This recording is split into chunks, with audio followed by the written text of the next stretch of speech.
Hi மக்களே, அம்முக்குட்டி அம்புக்கு YouTube சொந்தங்கள் அன்போட இருக்குது. நம்ம இன்றைக்கி என்ன பார்க்க போகிறோம், பிக் பாஸ் சீசன் 8ஓட தேர்ட் ப்ரமோ தான் மக்களே பார்க்க போகிறோம். தேர்ட் ப்ரமோவில் என்ன நடக்குறோம், பவித்ரா என்ன சொல்கிறாங்கன்னா, கும்பலாக சேர்ந்து 2 பேரை அட்டாக் பண்ணுறது நல்லா இல்லை ஜாக்லின் அப்படின்னு சொல்கிறாங்க மக்களே. அதுக்கு ஜாக்லின் ஆனது அங்கே பாயிண்ட் டேபிளில் பாரு பவித்ரா, பாயிண்ட் டேபிளில் பார்த்து தான் இதுன்றாங்க அப்படின்னு சொல்கிறாங்க மக்களே. அதுக்கு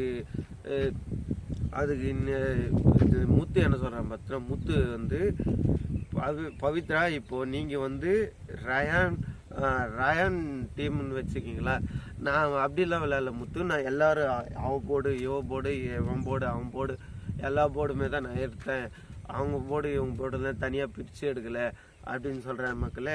பவித்ரா கரெக்டாக பார்த்தா மாரி சொல்கிறியே, நந்தா மாரி சொல்கிறியே, கரெக்ட் தான் பவித்ரா நீ சொல்கிறது அப்படின்னு ரயான்னு சொல்கிறார் மக்களே. டேய் அதுக்கு முத்து சொல்கிறேன், நாங்கள் இதுக்குள்ளே பேசிக்கிறோம், நீ ஏன்டா வர, டேய் உங்களுக்குள்ளே பேசுறதுனா தனியாக போய் பேசுகிறா, இது ஆள்ரா, இந்த ஆள்லே யார் பேசுனால பேசுகிறோடா அப்படின்னு ரயான் சொல்கிறார் மக்களே. அதுக்கப்புறம் என்ன நடக்குது பார்த்தீங்கன்னா, முத்து அதேமாரி சொல்லின்னு இருக்கு, அவங்கவுங்க கருத்து அவங்கவுங்க பார்த்து தனித்தனியாக அவங்கவுங்க கேம் அவங்கவுங்க விளையாடுங்க அப்படின்னு சொல்லிட்டு இப்போ முடிஞ்சது மக்களே. அம்முக்குட்டி அம்முக்கு சப்ஸ்கிரைப் பண்ணுங்கள், லைக் பண்ணுங்கள், கமெண்ட் பண்ணுங்கள். பாய்.